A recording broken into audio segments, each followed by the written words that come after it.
Hello, welcome to another session of the Rewiring Your Beliefs World Summit. My name is Michael Stone. I'm the founder of Neurodynamic Institute and also Neurodynamic Breathwork, and the co-creator and co-producer of the summit. And I am also your host for this session, and I'm very happy to be here today with Dr. Sue Morter. How are you today? Wonderful. Great to be here. I look forward to seeing where we get to go with our conversation. It's always illuminating when we get together. Very fun. Yeah, same here. So I'd like to introduce you to our audience first by reading your bio, and then we'll jump right in. Sound okay? Absolutely. Sure. Cool. Sue Morter, DC, is an international speaker, founder of the Morter Institute for Bioenergetics and the Morter Health Center, an adjunct faculty member at Michigan State University. As the creator of the Energy Codes coursework and the Body Awake RYT 200 certified yoga program, and co-creator of the Bioenergetic Synchronization Technique, or BEST, her teachings encourage embracing one's true self. Through her dynamic seminars, retreats, and presentations, Dr. Morter bridges quantum science and energy medicine, guiding individuals toward life mastery by elevating consciousness. Dr. Morter is also the host of Gaia TV's Healing Matrix, co-host of Your Year of Miracles, and a respected member of the Transformational Leadership Council. A USA Today, LA Times, and Amazon bestselling author, Dr. Sue's book, The Energy Codes, the 7-step system to awaken your spirit, heal your body, and live your best life, introduces methods to activate the body's latent energy and neurocircuitry. All right. That was awesome. Oh, fabulous. Okay. Well, we have something to say now. Exactly. Yeah, it's all done. No, just kidding. All right, so let's dive in. You've spoken extensively about high frequency energy patterns and their role in shaping human potential. Can you explain a bit how these energy patterns influence our capacity to cultivate meaningful relationships, both with ourselves and others? And how can individuals harness these energies to create more authentic and fulfilling connections for themselves? Beautiful. So, what happens, I like to describe it sort of like this. We land here, when we first arrive, we land and we sort of splat. And in that rough landing, that splat, we disperse our energies and our mind goes one way, our body goes another way, our consciousness, our breath, they're all just completely dispersed. And in that dispersed state, out there on the periphery, just like if you poured a bunch of water on top of a tabletop, there would be a perimeter of it. Out there on the perimeter is where we have established our engaging circuitry, our patterns of function, our personality, a false self, our ego. All of it is out there on the periphery. And our job, our journey during this life is to gather ourselves back from that splat. And on the way in, we start to approach a deep core central truth that is a very high vibrational frequency of energy. It's like pure light, if you could imagine. It's like fire in the body. And it is the true stream of life force that the ancient Egyptians spoke about and that they developed in ancient India through Hinduism and the studies of the gods and goddesses. All of it was actually a study of how to manage our consciousness and the fire, the pure light that we truly are. So as we start to approach this deep core center, it feels like we're approaching our vulnerability or our sensitivity, our heart space. We always grab ourselves in the middle when we say, follow your heart, follow your gut, follow that deep intuition. And the reason for that is that's a stream of consciousness that is deep within the system that allows for truth and love and potential and possibility to run freely. And it's in these outer layers approaching the splat that we've developed protectivisms and ways of being, patterns and habits. The problem with being seated on this layer of patterns and habits and personality is that we don't have access to this true authentic self. And so on our journey home, on our journey inward to discover that true authentic self, we have to do things like be vulnerable and transparent and open up and not be so guarded and protective and just simply allow what is true for us to be true. And by doing so, we start to develop different neurocircuitry. And when we develop that neurocircuitry that is designed to express this true authentic self, our lives change. We change. our relationships change, because we're now running on something that is more deeply true than running on these outer, more dense, actually, and friction-based layers of our energetic system that keep us guarded and protected and so on. It keeps us guarded and protected, but it also keeps us from intimacy and connectivity and true rapport with people, because we're always worried and monitoring and measuring and editing and auditing how we should say this. Should we say this? How should I operate? How can I be safe? How can I fit in? And so forth. So we can learn to manage these energies by learning to come deeper into the core consciously and intentionally, and develop a familiarity with the energies that run deeper in our core. And by doing so, we have a greater opportunity to drop in more regularly and come from this place when we engage with the outer world, instead of coming from this protective personality when we engage with the outer world. So our relationships change, and so does our health. We heal on every level in our lives when we begin to drop into this deep core central channel that is the root of our being. Ancient Indian tradition would call that the Sushumna. Ancient Egypt would call it the river of life. We know it as our heart of hearts and our deep, authentic, true self. But there is a physiology associated with it. And so that's where we work. Awesome.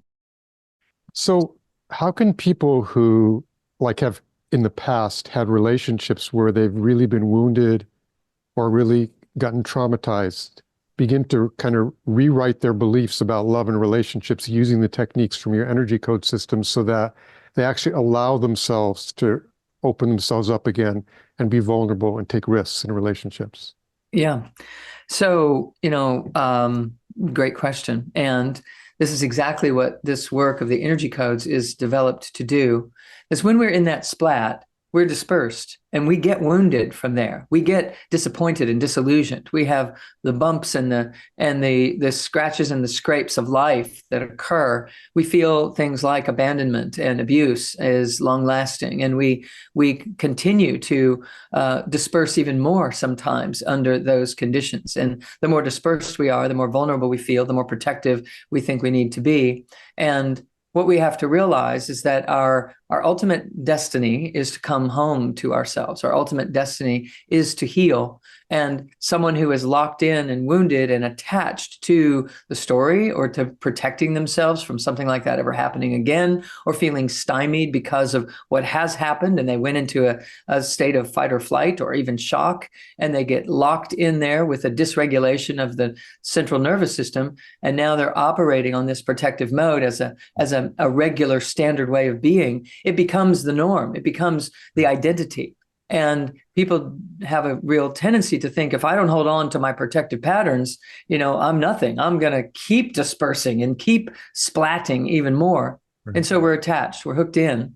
So what we're doing with the energy codes is developing a way to anchor yourself here, to bring part of your consciousness into this deep core self, consciously and intentionally, not waiting for the right day or a safe situation or when the circumstances seem to be okay to do so, but every day, come what may, no matter if you're stuck in fight or flight, or you're pressed for a deadline at work, or you've just had an argument with your partner or your children. All of it is designed to help allow you to refine your ability to come home anyway, unconditionally, so that we can learn to manage our internal environment regardless of our external circumstances. And so we begin developing and building a sense of self in here. We begin breathing with our conscious attention in this central channel. And these tiny little packets of energy that are the foundation of everything that you see and touch and taste and feel and experience, including your entire body and your consciousness, these little packets of energy called photons that are part of the quantum field, they start gathering wherever you put your attention. And so if we put our attention on our story in the past, photons rush to the story, make the story bigger. If we put our attention deep here in our own core, in our heart, in our gut, in our solar plexus area, in our deep wisdom below the navel, all of these levels of consciousness now begin to become enhanced, because we're putting our attention there, and the photons follow thought. Energy follows thought. energy in these little packets called photons follow your focus, whatever you're focused on, whatever you're paying attention to. So we bring attention to the body, which slows down the mind, first of all. It gets us into an alpha frequency with the mind, which allows us to make more rational decisions instead of emotional decisions. It allows us to be present instead of in the past or in the future. It allows us to be right here inside of the healing frequency of our system and connected to nature. And it gives us a sense of belonging and a sense of self that we don't have when we're out here in the splat, energetically, in the energy field. If we're located out here in our heads and out here in the mental self, we're not in all the spaces and places and the energies that I just described. So we don't belong. We don't feel like we're comfortable or safe and able to be vulnerable and reveal our deep truth. So first of all, the first step is to build photon density in the deep core of our system. We've been externalizing our power since we got here. We land, we splat, we start looking around to see, who do I please? How do I fit in? How do I get you to keep feeding me and keep clothing me and keep accepting me and keep loving me? And so we've externalized our sensory translation. And when we turn our attention inward, we begin to sense and feel and perceive another realm, another version of us, another world. And it's the world of authenticity. And so the more we do so, the more photon density we build, we start breathing with that. And we start moving that energy in a way that we can feel. And when we can feel it, the subconscious becomes very interested in what's in there. Hey, there's someone in there. There's someone in there that maybe I should pay attention to instead of only paying attention out there. And so we start to build a new reference point. And the subconscious begins to perceive, feel, and translate and interact with and send messages back and forth. And now there's a new communication system going vertically instead of this communication system going into the horizontal world and dispersing us even more. And so there are anchor points, ways to anchor ourselves there that we can work with. Breathing up and down the central channel starts to give that felt sensation of what I'm talking about. And once we feel it, everything begins to change. We start developing an appreciation for it. We become more interested in it. The mind starts to seek it out and to reference it and to ask, do I really want to do this thing? Is this really true for me? Or am I just doing a yes or saying no thank you, even though it's not what I really feel? And we start to build a new vocabulary and a new repertoire of tools to utilize when we're trying to make decisions and come up with new projects and ways to participate and how to show up at work and how to express to our partner what we really need to be saying, but we're just afraid to rock the boat. All of that begins to change when we feel grounded and centered and integrated and connected to nature. We feel empowered and we feel supported, as if what we're about to try to do was meant to be. And it is. What I'm about to speak into was meant to be that I speak into it. And so instead of feeling defensive, like I have to get angry in order to speak, I can just drop in and feel my true self. And then I can speak with grace and speak with compassion instead of feeling like my survival, my very existence depends upon you loving me. And when that begins to shift, we can actually be more authentic and more loving because we're not afraid. Yeah. So it sounds like from what you're saying that one of the keys is when you're, starting to work in this area is consistency and repetition every day. Yes. Yeah, go ahead. Yes, a repetition. And it's sort of I'm going to grab a poster here. Maybe I can show you something some of the things we're speaking about. Yeah, sure. It's not just about habits. It's about changing our entire identity. Right now, that might sound scary because right now we're identified as a personality that has all these quirks and all these issues and all these attributes and all these things that we'd rather sweep under the rug or whatever. But that's all based in the mind. And ultimately, if we really want to master our dependency on our beliefs or be able to change our beliefs, we have to change the game altogether. We're sitting in the mind. We are identified as the mind. We think we are a mind that has a body and has a soul or a spirit. And it's not the truth. And if we really want to unpack this and change the game, we have to get up out of the seat of the mind and walk over and sit down as the seat of the authentic soulful self, the true self, the essential self. And as such, we are much less dependent upon our beliefs and our habits and our ways of being and our patterns and so on. And what happens is we become present in a way that makes us available to whatever comes. And we're not defending because we don't have an image of who we think we're supposed to be. We don't have an idea of how it's supposed to be. So there's nothing to guard or to protect. There's this beautiful sense of a loving presence that happens to be the greatest power on earth. And when I am connected to that greatest power on earth, protecting myself isn't quite as much a matter of my focus. It's more a matter of how can I share? How can I show? How can I be a way shower? How can I blaze a trail and carve into our family tradition, our relationship patterns, our cultural norms, even our idea of who we are and what is going on this planet. Mm. And so yes, consistency to remember that I'm not my mind, that I have a mind. I'm actually the soulful self that has a body and a mind, not a mind that has a body and a soulful self. It's the flip that has to happen if we really want transformation to occur in our lives, as I see it. I had great awakenings 24 years ago that elevated me, just shot me up into this high realm of super high frequency. I was in pure light. It was light in every direction. And I could see the earth beneath me about the size of a marble. And I was embedded into it up to what would have been my knees. But I was just this ray of light. I wasn't in a physical body at all. But the moment that I woke up in this place, I knew that, oh, this is the truth of who we are. This is who I am. And this is who everyone is. And down there on earth, literally, that is the experience, the project that we're in. And it isn't who we are at all. It's just it's a game that we're playing. We're descending down into this world and having this experience. So needless to say, that changed my life. There was so much more that I can say about that. But what I know was happening was there was nothing missing. There was nothing broken. There was nowhere to go, nothing to achieve, no one to please. It was all here. It was already here. Mm-hmm. We are wholly whole. We are completely complete. I was satiated and satisfied and gratified all at once. There was nothing wrong. And I knew, oh my God, this is the truth of who I am. And I knew this to be the case about all of us in this instant. And it wasn't induced by psychotropics, and it wasn't, ayahuasca, and I wasn't on anything other than dropping into stilling my mind and having this experience unfold. Just allowing it to unfold. It was an awakening that was occurring. Not to say anything negative about any of the supplemental ways that people get to these states, but the thing that was special for me was that it was just me. It was just my time. It was just happening. And I was so grateful because it opened my eyes to the fact that I had been identified as my mind, as my personality. I thought that was who I was, and it isn't. It's an outer layer that I had put on in order to protect myself because my outer environment didn't feel like I felt inside when I first arrived, when we are infants and toddlers and just brand new. And so I began to research and practice and work with this until I began to recognize that there's a way that everyone can drop into this deep core essential self and have the experience. Whether we have the visual experience that I had or not is irrelevant, but to have the experience of a greater sense of who I really am.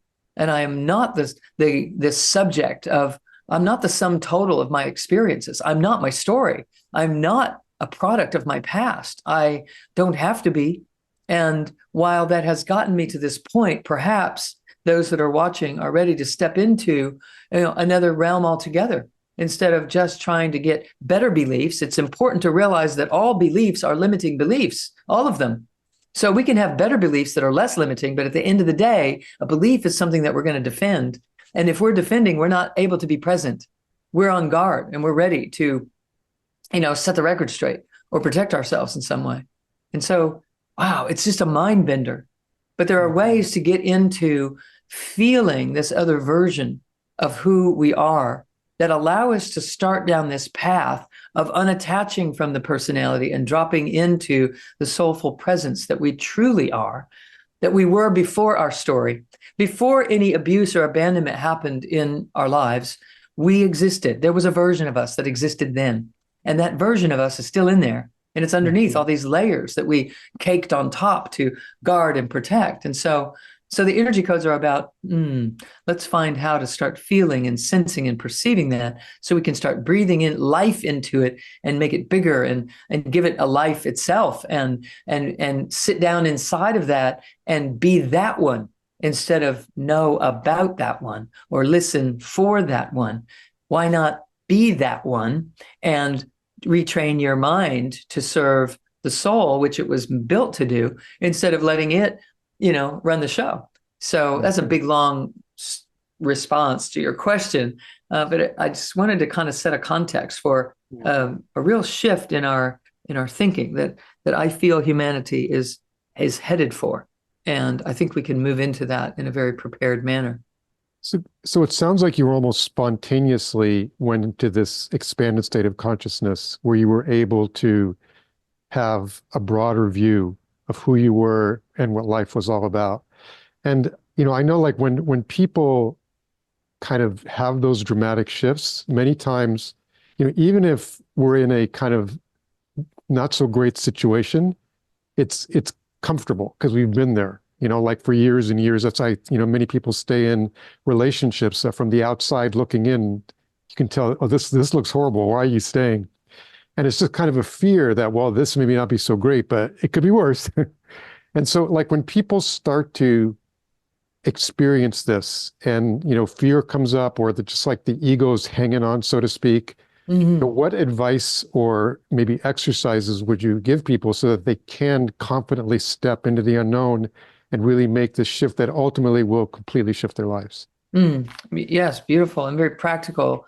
And this is where the rubber meets the road, right? We have to be able to begin. We have to begin. And yes, it was a spontaneous awakening for me, but I spent the next 10 years of my life figuring out how to reproduce that. And I did. I was able to. And I could share it with my patients and share it with, then became students and then just around the world now, speaking about this topic to 120 countries and engaging people in this. And it's reproducible and there's a system to it and anyone can do it. And it starts with, first of all, the moment that you feel that there is a charge happening, like there's a nervousness, someone has said something or done something, or you're about to step into a project or something's coming down the road that is causing a bit of a wobble inside and generating some vibrations that are less familiar and less comfortable. We tend to call those anxiety and fear, but I also want to share with you that when these areas of your true self-empowerment are starting to awaken, they shake. And we confuse that with anxiety. But this energy center, the solar plexus, where the anchoring of the mental field is, it's in the solar plexus, and our personal power, our personal identity, more commonly referred to as self-esteem and that kind of thing, but it's deeper than that. When it starts to come online and we start to activate and animate ourselves, it shakes. And so what you might be thinking is nervousness is actually an awakening of your true, relaxed, soulful self. So important to realize, number one, that if you're shaking, it might not mean what you think it means. It might mean something good. And I contend that it actually is something good that's trying to say, let me out of here. Let me come out. Let me come out. And we have to learn to let it. And so there are ways that we can facilitate that happening. One is belly breathing, of course. If we belly breathe, we are activating the relaxed states of the nervous system, which slow the mind down into a more alpha frequency. And when the mind is in this alpha frequency, this true essence can rise up in tandem and express out in the world. But if the mind is in this, beta or up into gamma and anxiety and there's nothing coming through that. It's like a ceiling fan. You would never stick your finger in it. It's like, who's not approaching that? So I'll just stay down in here, suppressed and swept under the rug, sort of thing, marginalized in some way. And so the belly breathing allows us to slow the mind. When you slow your breath down, also, you slow the mind. When you slow the breath, you'll slow the mind. So slow your breath down and find yourself inhaling for a long time, exhaling even longer if you can. Really, if you can take a 10 count of an inhale, if you could exhale to 15 or 20, it's even better. Because the more you're exhaling, the more you're allowing the system to recreate the idea that, the emergency is over. And when that happens, it starts to stimulate the system in an entirely different way, which promotes healing and filtering and cleansing, and your creative genius can come forward. Then you can lucidly choose what you're going to say to your partner or to, your friend or to the family or the boss or whatever, instead of knee-jerk reaction coming out of your mouth in a protective nature. So those are two basic things. And then secondly, I want to say that there are ways to anchor yourself in the core of your body. And here is why we want to anchor in our core. This is that, I don't know if you can see this. Is it okay? Can you kind of see this here?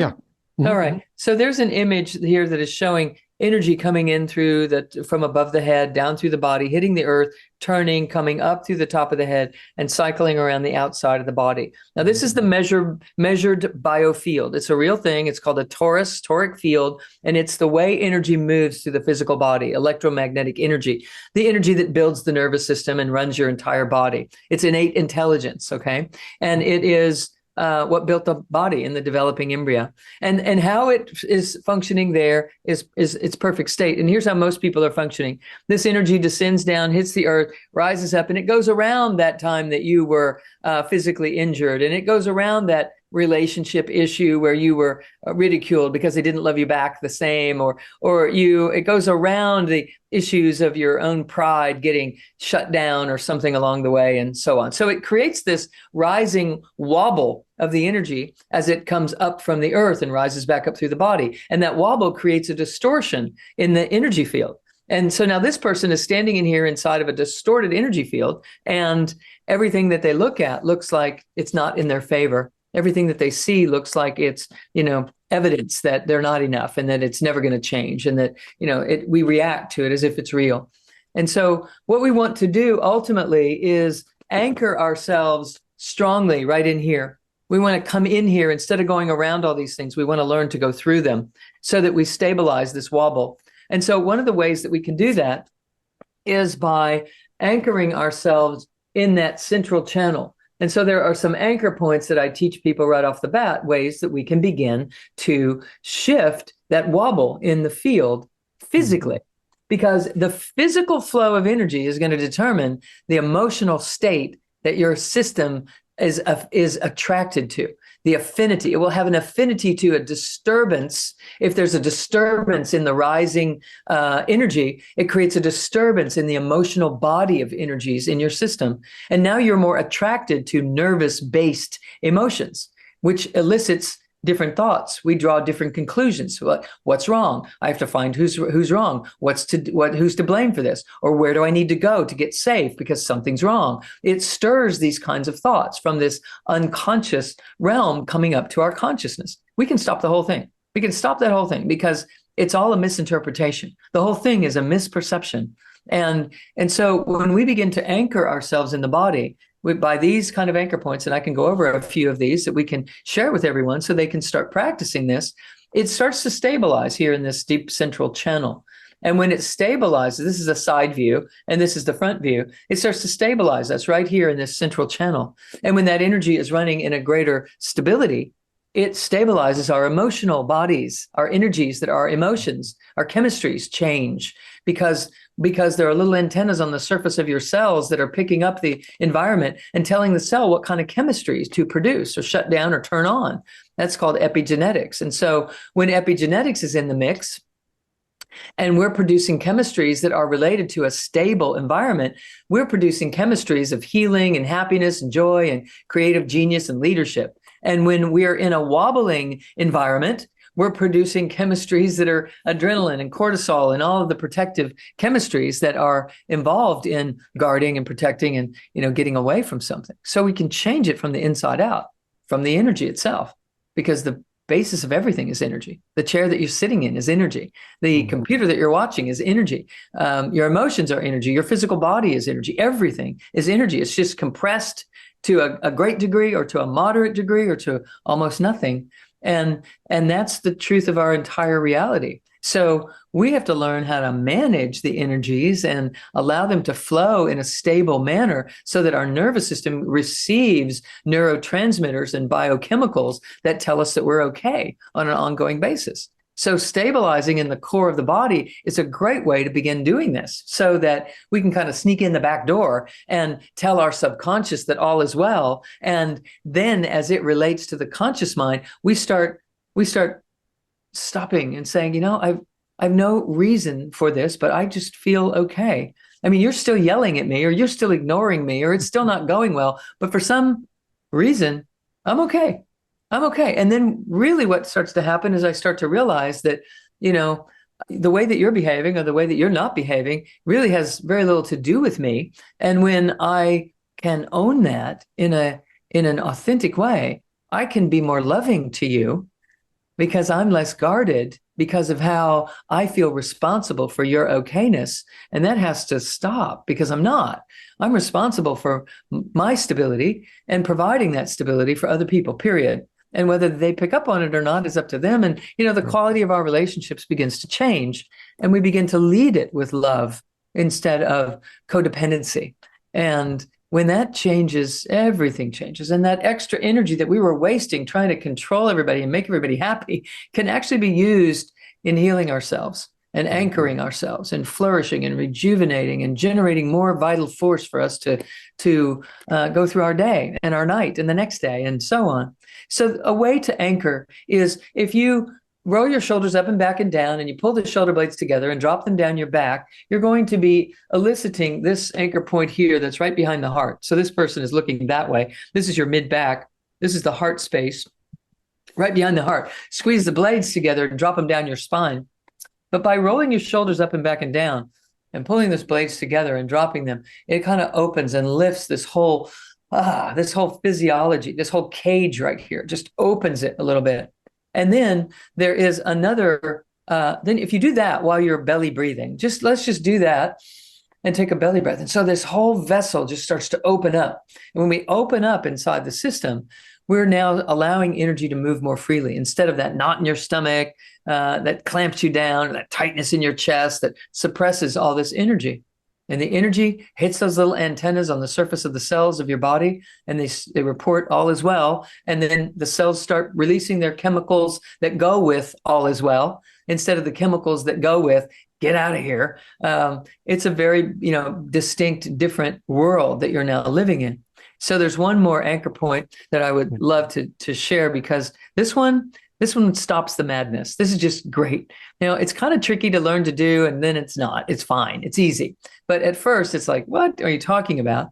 But what it will do when you do learn this is, if you're driving down the road and you're hashing over what went on at work today, or you're hashing over what, you wanted to say to that person that you didn't say, and you're driving along and you're just like, you're getting all up in it and your heart's pounding and you're gripping the steering wheel, and that thing that we do, until we don't, that right there is a moment that can be interrupted, and you will not be able to get as good of an upset going if you do this other anchor point. It just interrupts it. It's like, pulls the plug on your story. It pulls the plug on it, because if you're in your story, you're up here in your head.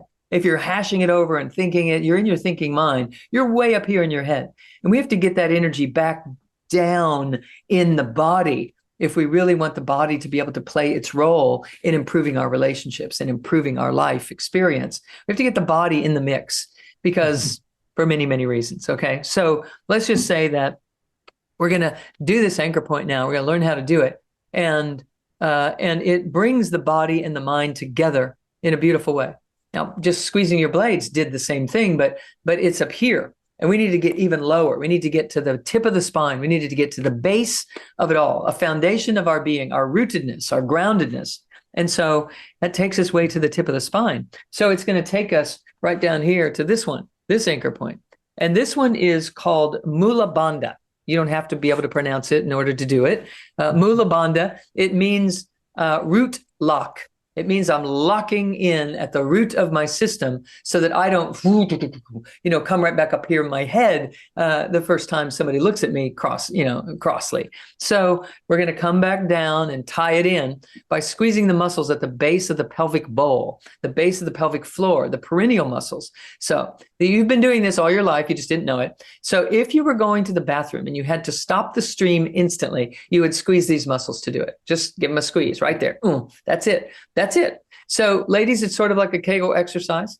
Gentlemen, now you kind of know where we're headed with a Kegel exercise. Okay. So you squeeze these muscles and kind of lift them up. Now, lifting them up is kind of like the advanced course, but if you just squeeze them and sort of intend to lift them up toward your heart, you pull down on the lower lobes of the lungs, and it sort of it sort of makes you shorter from the base of the pelvic floor to your heart. It sort of brings them, approximates them toward each other. You don't have to do that piece.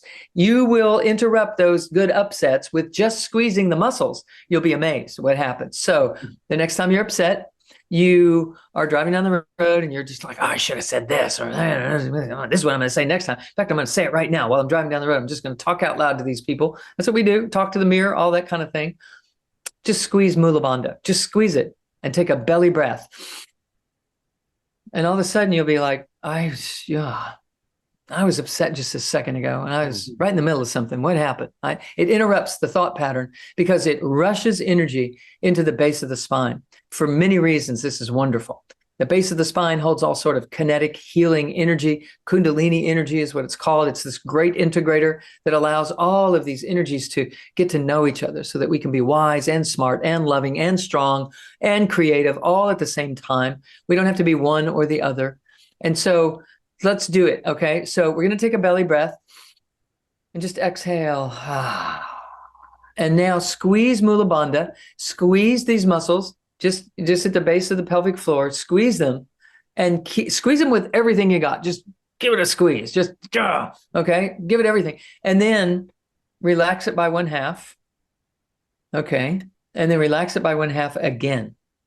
Okay. Now right there, that's enough tone to manage your energy. It's enough tone to manage you. If you're really upset, you might have to squeeze it back, halfway again. But if you're just kind of regular and kind of trying to break the pattern of overthinking and overanalyzing and worrying and anticipating and pontificating and strategizing and worst case scenarioing, all that stuff that we do, Mula Bandha, and squeeze your shoulder blades at the same time and take a big belly breath. All three at once, going to change a lot of things. It's going to change a lot of things. You start belly breathing with that posture because it's bringing your consciousness down into your body, down into your wisdom center. Your second chakra, your energy center below the navel, is representing a level of consciousness. It's all about relationship. It's all about not losing myself when I talk to you, not forgetting who I am when I care about who you are.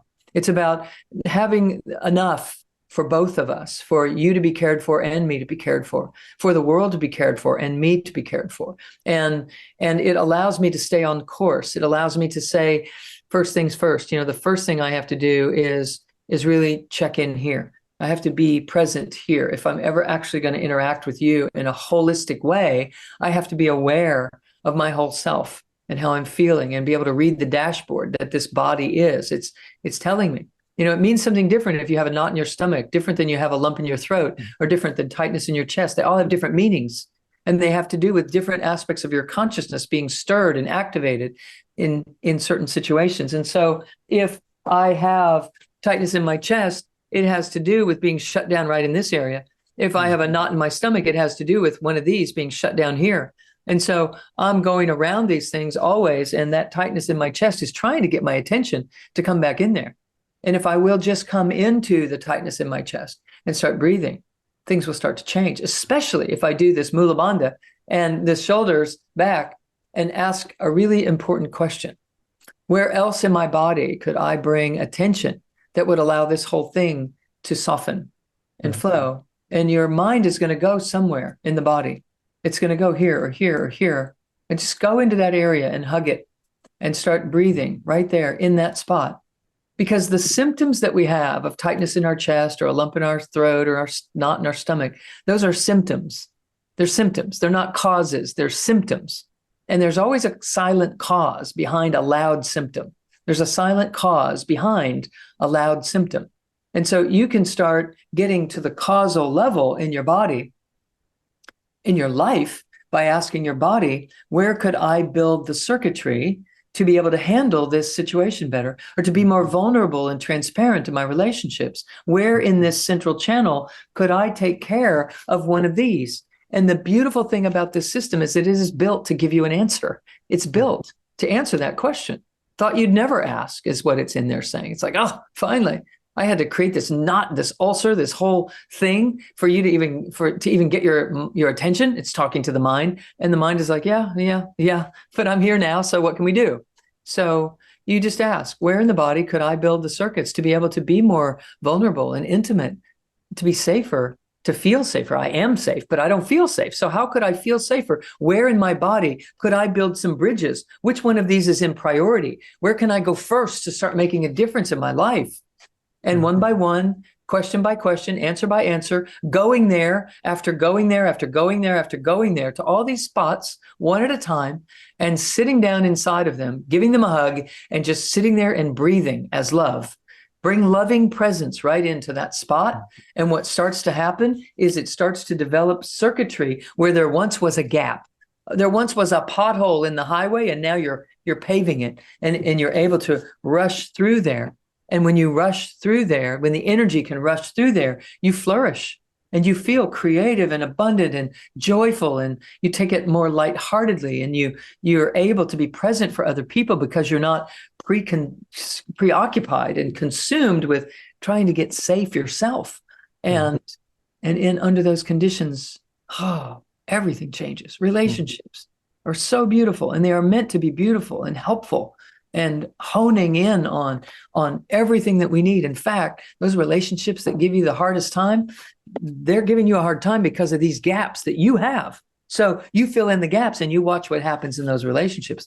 They might still be the same person talking in the same way with you, but it lands on you completely differently because this whole energy field is flowing the way that it's supposed to. And it can metabolize anything. When we're integrated, we can consume it and unpack it and dissolve it and move on without getting stuck in the story and locked in and attached to, something about that story. The reason that we remain attached is because we don't have these circuits in place. Right. And if we would just build them day by day, breath by breath, moment by moment, in a week's time, in a month's time, in a year's time, totally different person, totally different perceptive field.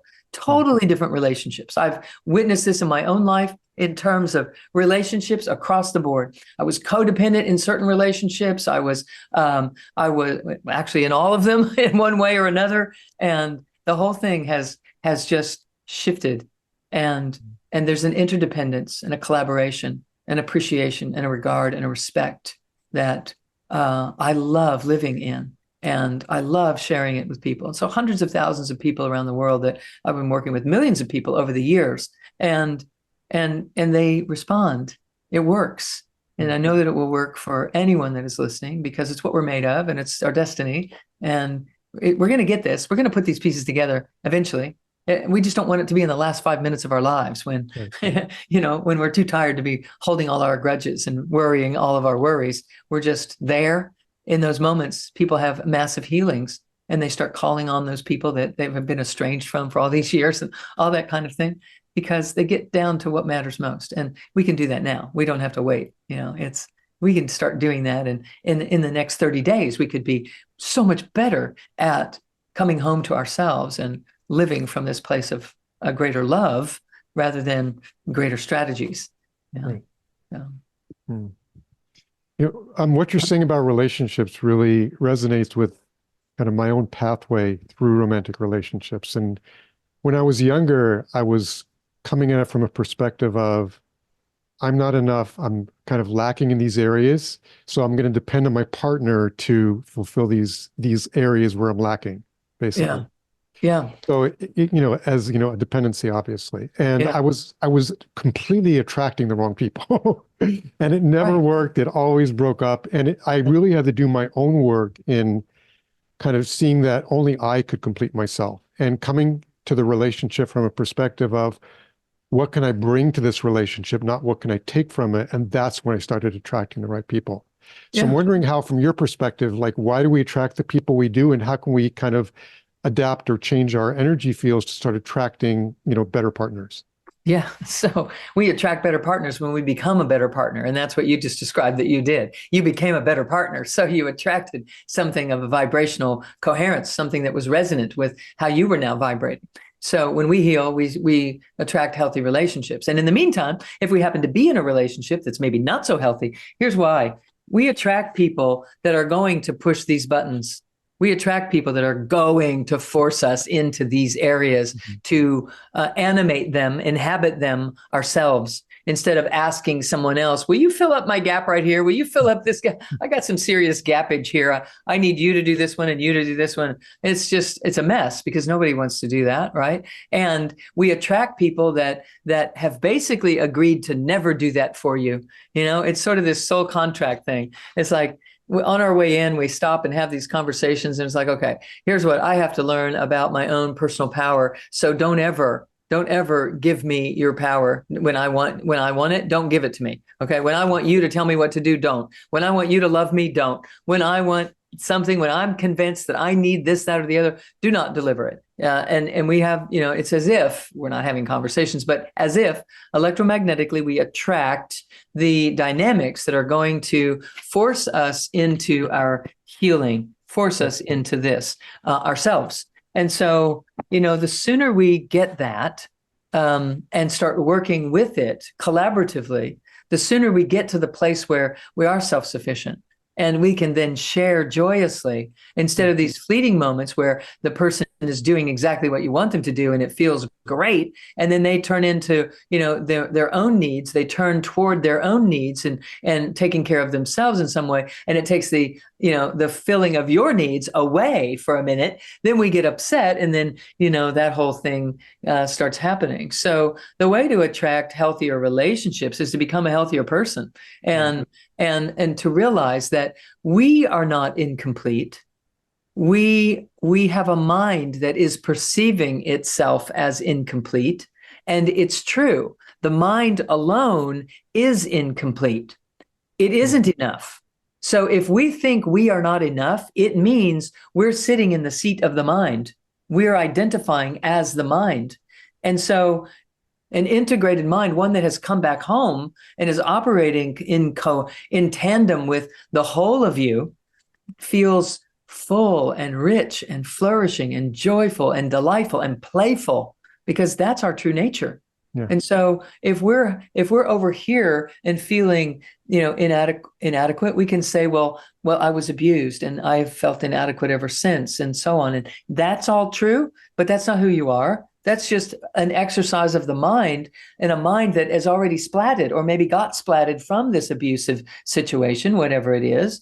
And we have to just pick ourselves up out of that and come over here. And when we sit down as this authentic self, we can look into that situation and actually be grateful for having had it cause me to feel inadequate enough that it popped me up out of that and acted as an impetus for me to get on some, personal development pathway or spiritual development pathway and unentangle this, get this off of me and realize I am not my mind. I have a mind and my mind is here to serve me. I am not the mind.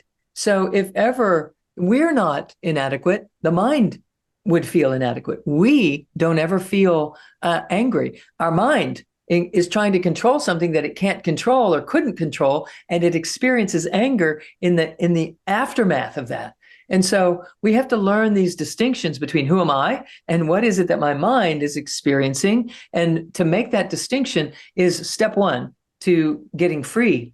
And as we do, as we become interested in doing that, these anchor points and belly breathing and allowing the felt sensation of self here inside this deep core presence physically, inside my physical body, bringing my attention there on a regular basis is an amazing first step to begin the process of recognizing, whoa, it feels so good when I'm focused right here. And there's actually one more practice I'd love to share with people if we have time today.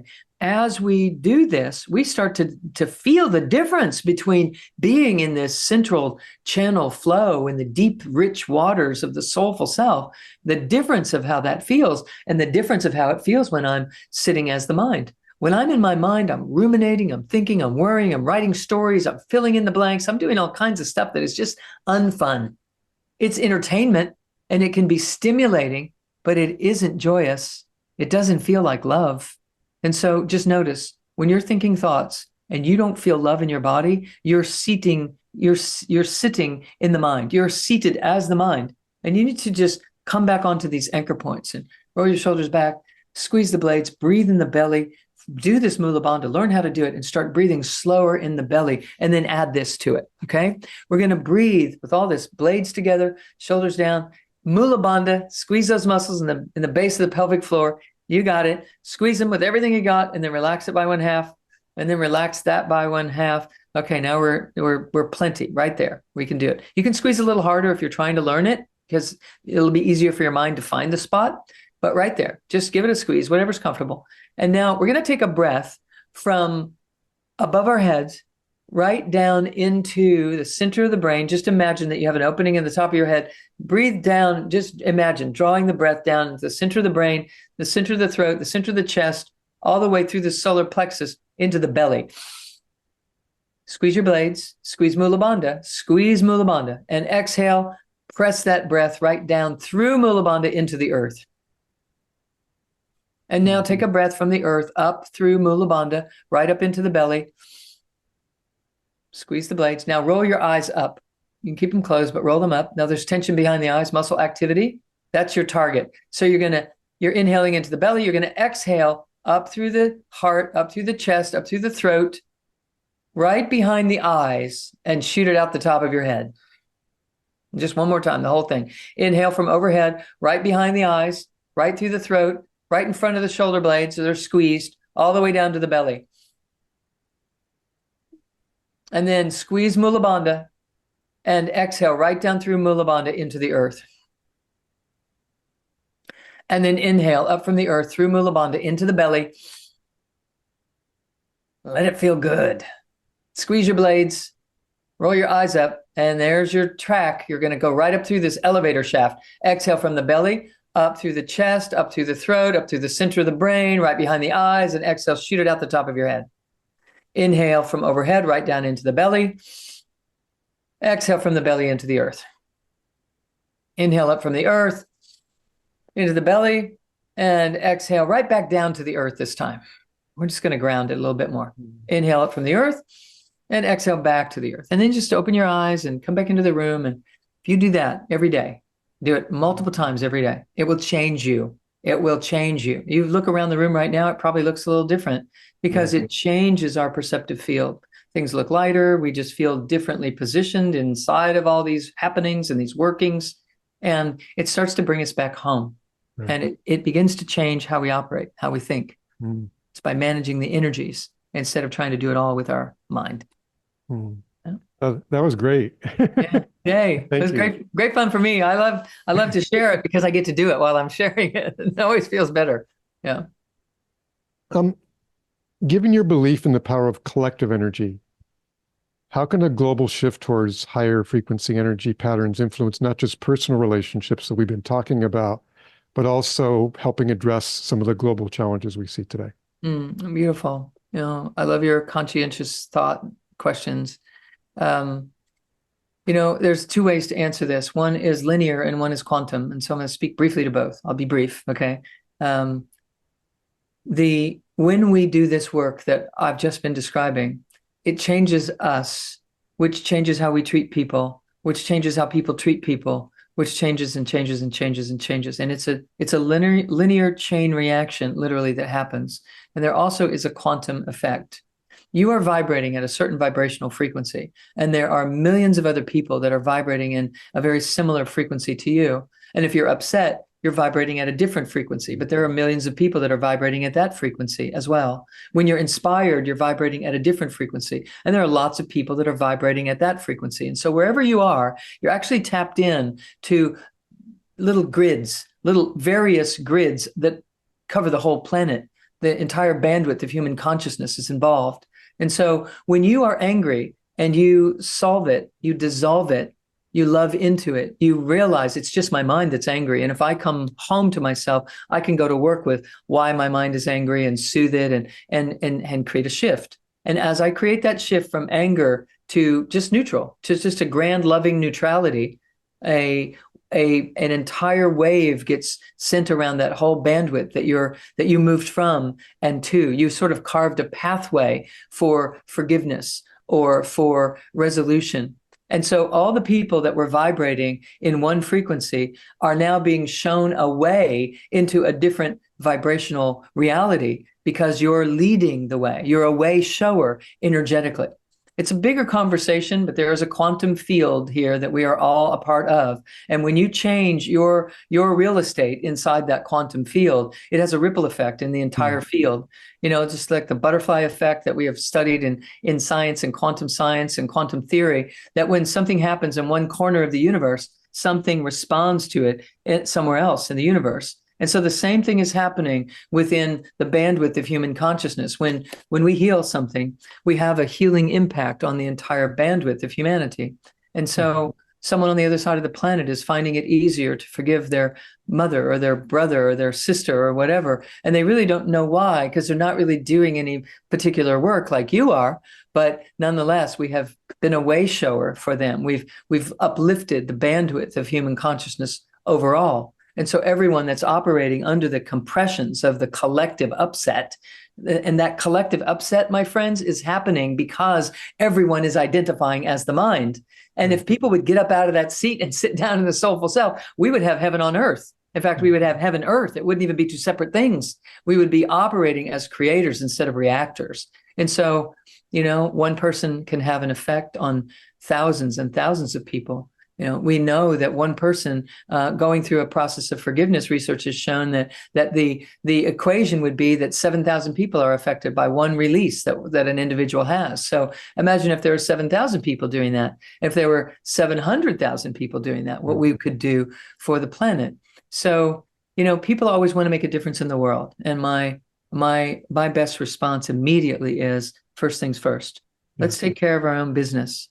And the quantum version of you will do the rest. It will have an effect on the collective. But when we take our attention and put it on the collective and don't include ourselves in that equation, we become much less powerful in creating vibrational change for people. We're not as powerful outside of the body as we are in the body when it comes to being here on planet Earth. Of all the places we could go, we come to Earth and we take a body and we're doing it. I think that the physical body has something important to do with why we're here in the physical dimension. So we have to use the physical dimension version of us to express the forgiveness and express the love, which has to include the self. So we equate that when we're sitting as the mind as a statement like, I have to learn to love myself. I need to learn self-love. If you just be yourself, you are love. You're made of that. It is the vibration of the true nature of the soulful presence that we are. So I could just go on and on. I love it. I love the conversation. This is super interesting to me because basically what you're saying is that by doing this work that you're talking about, you can break through this feeling or this belief that we're separate and that, we don't make a difference with other people or the world just by doing the work that you're talking about with your energy fields and the other things that you are allowing people to work with. Yes, we absolutely are. When we're seated as the mind in a splatted situation, we are separate. When we pull back from the splat, sit down as the soulful self, we see there is total connection. We feel it, and we can enhance and cultivate that feeling for ourselves. Everyone can. You don't have to be a quantum physicist or a bioenergetic, student in depth. You can just start with these basic things that we're speaking about here. And what happens is the mind's pull starts to lessen because we've found a bigger anchor that is more magnetic and juicier and has more passion than the mind alone can ever come up with. It's long lasting. It's never ending. It's always being replenished. This energy is always pouring in, and it's always happening in this field of this toric field rotation. It's always happening. And we don't get to reap the benefits unless we're sitting here where it's happening. We can't be out here, up in our heads and wondering why we're not feeling any better. We can do something about it. So. Well, this has been awesome. So really, thank you so much for sharing your wisdom with us. My pleasure. And just even doing the little exercise was really helpful for me and feeling more grounded. So yeah, thank you for Beautiful. That. So we just have to do that. You can't overdo it. Do it every day. Do it all the time. Every time you think of it, put little notes around to remind yourself to do it. Mula bandha, baby. That's it. And Willabanda, baby. I love Mula it. bandha, baby. And a byproduct of that is we take life on as a project instead of taking it so seriously, because Right. it's supposed to be an experience of joy, an experience of self. That's Right. why we come here. It's what we're doing here. And no one told us that that's what we're supposed to be doing in an effective way, that we could start doing Right. it, but we can, and we can do it So, with this. Yeah. so where can our audience learn more about your work and the other things that your other initiatives, everything that you're doing? Beautiful. Yeah, so we're doing lots and lots of things. I have complimentary healing transmissions every month that you can go to our website and learn about how to register for that, so we can get you plugged into that, where I do the work along with you. I show you how to do it, and we do it together. We have 120 countries around the world to get together and do this, thousands and thousands and thousands of people that come together, and we do this, and we start breathing. You can feel it. You feel the connectivity, no doubt. I have other online things that are complimentary. One is called a short answer once a month. You can plug into that, where I get on and just talk and teach real quickly, just give you one little tidbit to work with. And then all sorts of online coursework and in-person events. And I take people on sacred journeys to sacred sites around the world, all sorts of things along those lines. And I also have a yoga class. It's called Body Awake Yoga, where people can learn how to anchor these anchor points and breathe through the body when we're going through simple yoga poses, because yoga puts the body in sacred geometries, which allows the energy to rush through the body, like we're talking about, much more freely. And so it allows for this alignment to happen readily. It's one of the fastest ways that people catch on and really start changing their lives. And there's a membership that's like $20 a month that someone can do. And you get new classes all the time, and you have access to over 100 other classes that we've done already, and that kind of thing. And lots of I'm always doing interviews. I'm launching a podcast as well, so I'm easy to find. My website is drsuemorter.com, drsuemorter.com, and we're in the middle of building a new website too. So check back frequently and see the new things that we're bringing forward, and just making it possible for people to learn how to live as the soulful self instead of as this painful personality, the painful personality. Okay. Thanks again for spending your time with us today and for giving us the benefit of your wisdom. It's my joy. It's why I'm on the planet, as it turns out. So it's my great pleasure. Thank you for having me. And thank you for what you're doing for bringing people together in this way. It's very, very important work. So blessings. Thank you for having me.